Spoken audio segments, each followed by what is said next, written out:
warahmatullahi wabarakatuh. Waalaikumsalam warahmatullahi wabarakatuh.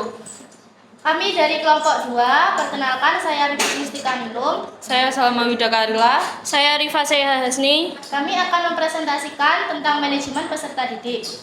Dimulai dari pengertian peserta didik. Peserta didik adalah mereka yang terdaftar di jalur, jenjang, dan jenis pendidikan, memiliki potensi akademik dan non-akademik yang dapat dikembangkan oleh orang lain karena dipengaruhi atau secara sadar. Peserta didik tidak lagi menjadi makhluk yang menjadi objek, tetapi sebagai subjek otonom, memiliki motivasi, hasrat, ambisi, cita-cita, dan perasaan emosional. Sehingga pendidik perlu memahami ciri khas peserta didik, yaitu memiliki potensi fisik dan psikis yang khas. Individu yang sedang berkembang membutuhkan bimbingan individual dan perlakuan manusiawi, memiliki kemampuan untuk mandiri. Selanjutnya ada pengertian manajemen peserta didik yang merupakan kegiatan layanan yang memusatkan perhatian pada pengaturan, pengawasan, dan layanan bagi peserta didik di dalam kelas maupun di luar kelas yang direncanakan dan diusahakan dari sejak peserta didik masuk ke dalam lembaga pendidikan sampai dengan peserta didik dinyatakan lulus dari lembaga pendidikan tersebut. Lalu tujuan dan fungsi manajemen peserta didik ada tujuan, yaitu meningkatkan pengetahuan, keterampilan, dan psikomotor peserta didik, menyalurkan dan mengembangkan kemampuan umum atau kecerdasan, bakat, dan minat peserta didik, menyalurkan aspirasi, harapan, dan memenuhi kebutuhan peserta didik.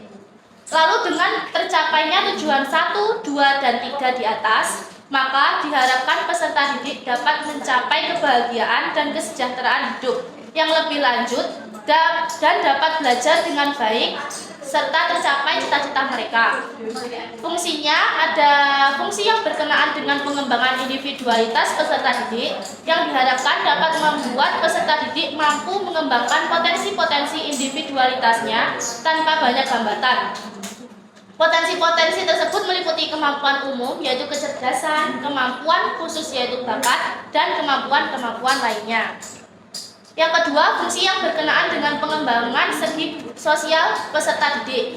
Berkaitan erat dengan hakikat peserta didik sebagai makhluk sosial, membuat peserta didik mampu bersosialisasi dengan teman sebayanya, dengan orang tuanya, dengan keluarganya, dengan lingkungan sekolahnya, dan lingkungan masyarakat di sekitarnya. Yang ketiga, fungsi yang berkenaan dengan penyaluran aspirasi dan harapan peserta didik. Diharapkan mampu membuat peserta didik bisa menyalurkan hobi, kesenangan, dan minatnya, sebab hal tersebut dapat menunjang perkembangan diri peserta didik secara keseluruhan. Yang keempat, fungsi yang berkenaan dengan pemenuhan kebutuhan dan kesejahteraan peserta didik. Membuat peserta didik sejahtera dalam menjalani hidupnya, sebab jika hidup seorang peserta didik sejahtera, maka ia akan memikirkan kesejahteraan sebayanya.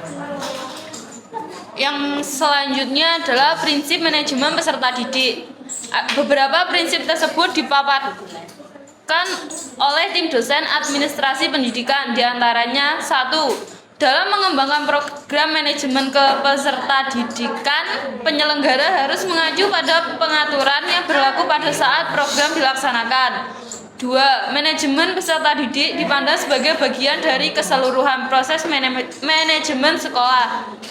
Oleh karena itu, ia harus mempunyai tujuan yang sama dan atau mendukung terhadap tujuan manajemen sekolah secara keseluruhan. 3. Segala bentuk kegiatan manajemen peserta didik harus mengemban misi pendidikan dalam rangka mendidik peserta didik. 4. Kegiatan-kegiatan manajemen peserta didik harus diupayakan sebagai sarana mempersatukan peserta didik yang memiliki keragaman latar belakang dan banyak perbedaan. 5. Kegiatan manajemen peserta didik harus dipandang sebagai upaya pengaturan terhadap pembimbing peserta didik. 6. Kegiatan manajemen peserta didik haruslah mendorong dan memacu kemandirian peserta didik. 7. Kegiatan manajemen peserta didik haruslah fungsional bagi kehidupan peserta didik, baik di sekolah, lebih-lebih di masa depan. Selanjutnya, pendekatan manajemen peserta didik. Yang pertama, pendekatan kuantitatif. Pendekatan ini lebih menitikberatkan pada segi-segi administratif dan birokratis sekolah. Peserta didik diharapkan banyak memenuhi tuntutan dan harapan sekolah di tempat peserta didik tersebut berada.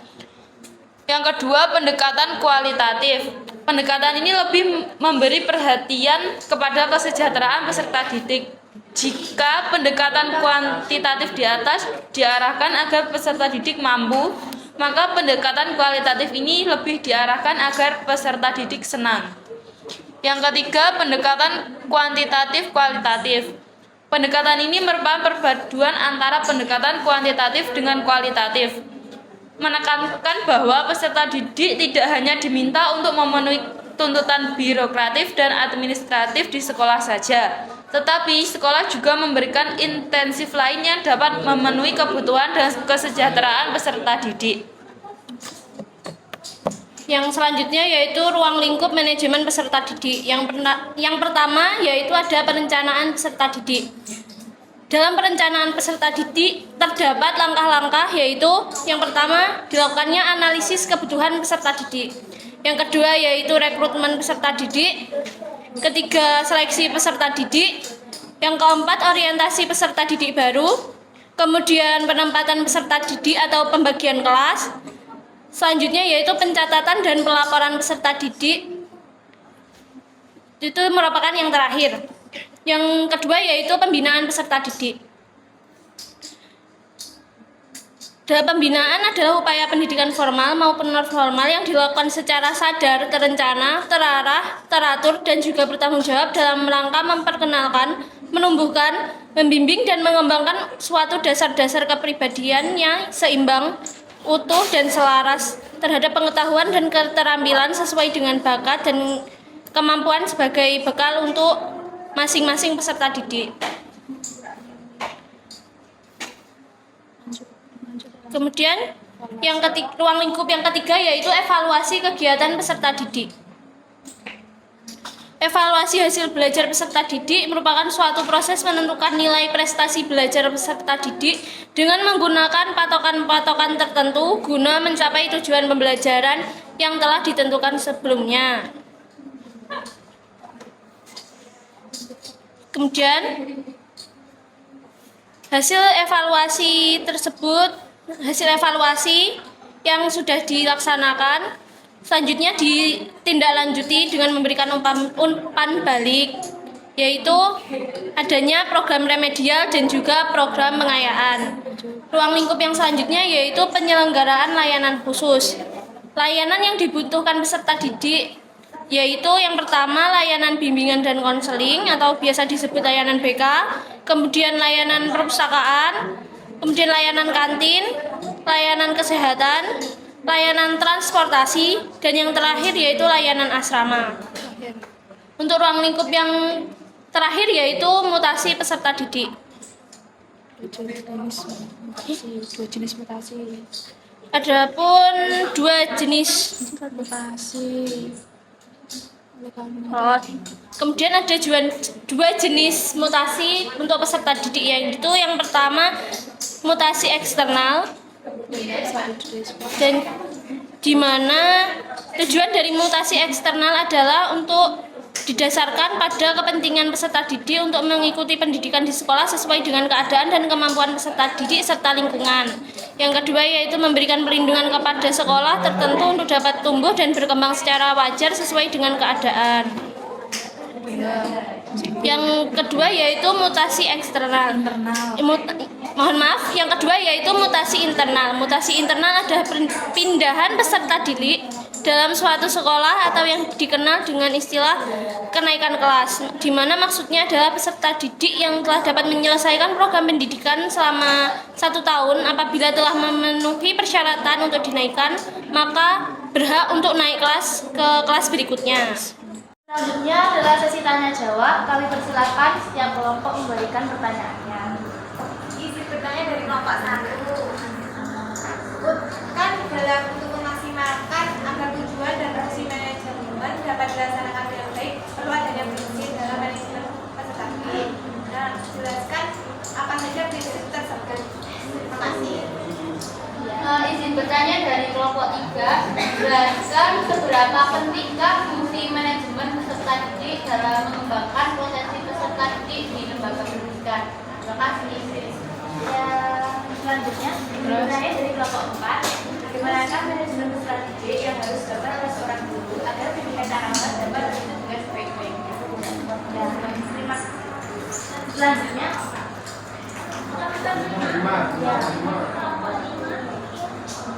Pertanyaannya bagaimana kegiatan apa saja yang termasuk dalam manajemen peserta didik? Ya, selanjutnya kelompok 6.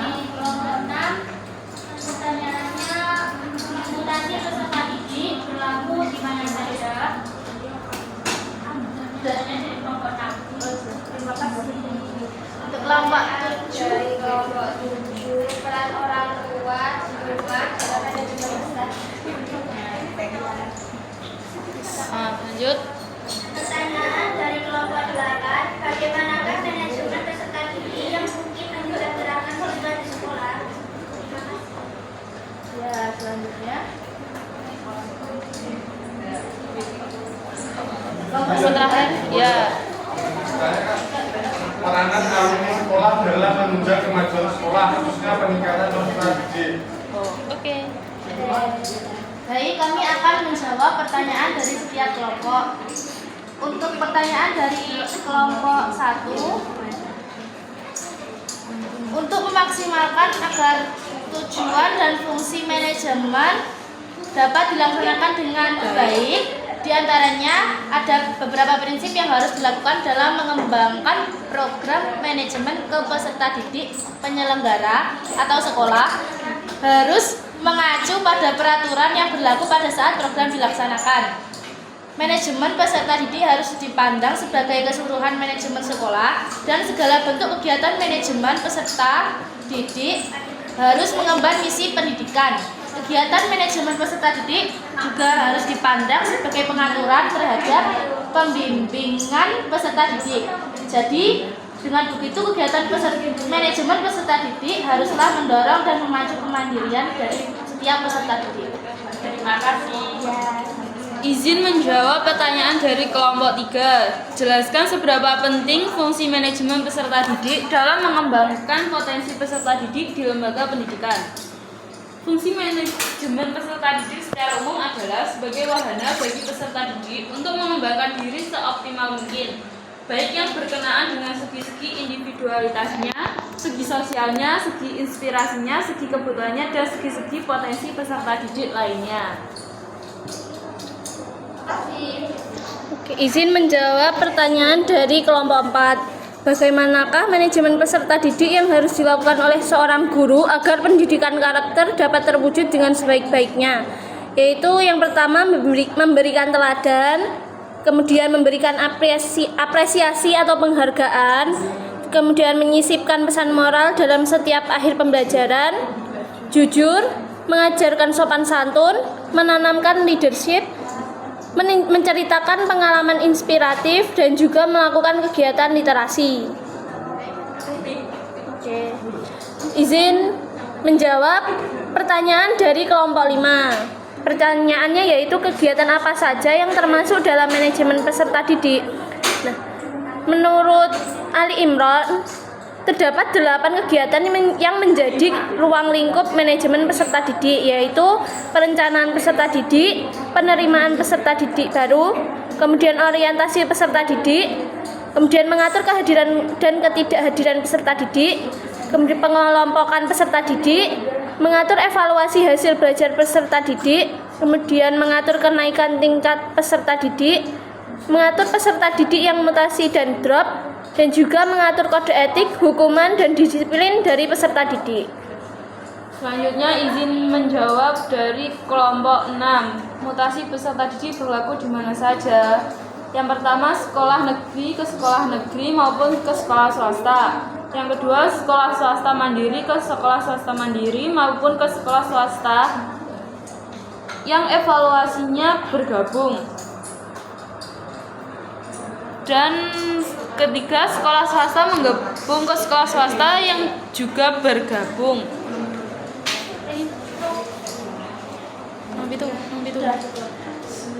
Untuk menjawab pertanyaan nomor 7, peran orang tua di rumah dalam manajemen peserta didik. Peran orang tua ada banyak ya Mbak, diantaranya orang tua berperan sebagai pendidik pertama bagi anak-anak. Mereka bertanggung jawab untuk memberikan pendidikan dasar dan memfasilitasi pembelajaran di rumah.